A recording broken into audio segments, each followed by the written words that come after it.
Now that we know it is the union of ash that tells us this story of the ruby sands, let us learn what follows.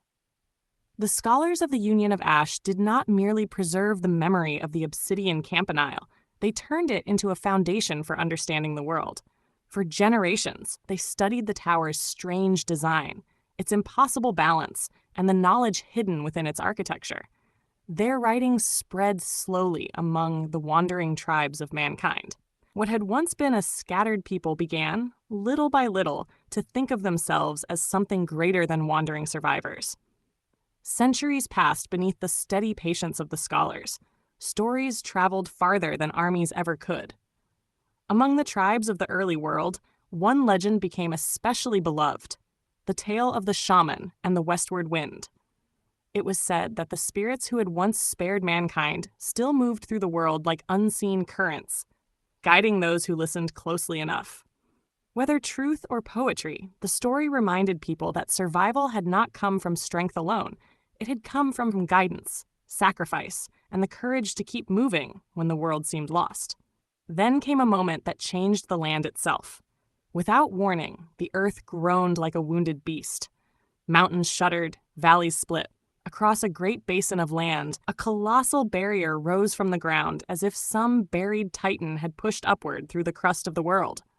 Stone cliffs and jagged ridges stretched for leagues beyond counting, forming a natural boundary that none could easily cross.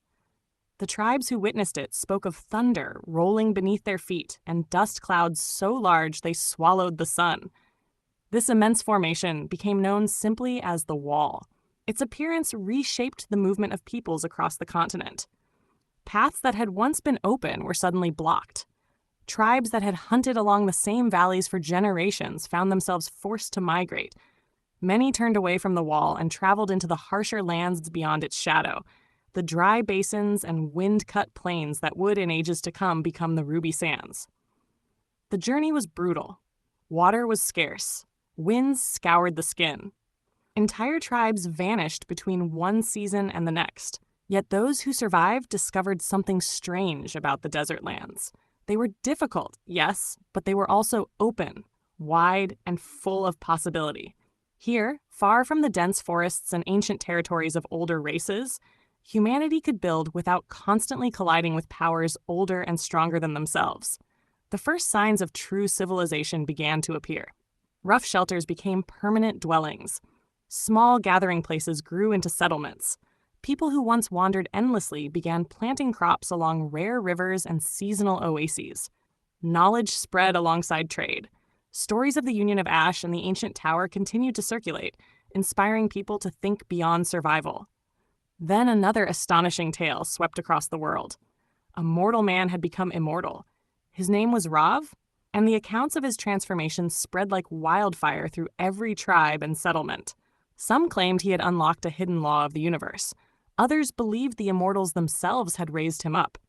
Whatever the truth, the idea alone changed the ambitions of mankind. If one human could ascend beyond mortality, then perhaps humanity itself was destined for greatness. Dreams grew larger. Soon the desert settlements began to transform. Tribes joined together to build walls, roads, and towers.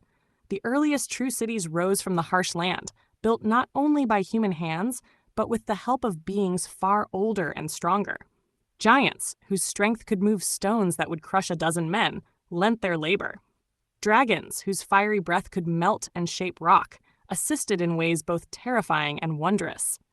By the later centuries of this 1,000-year span, the desert no longer looked like a place of wandering tribes.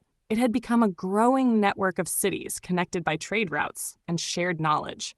Markets bustled with goods from distant lands.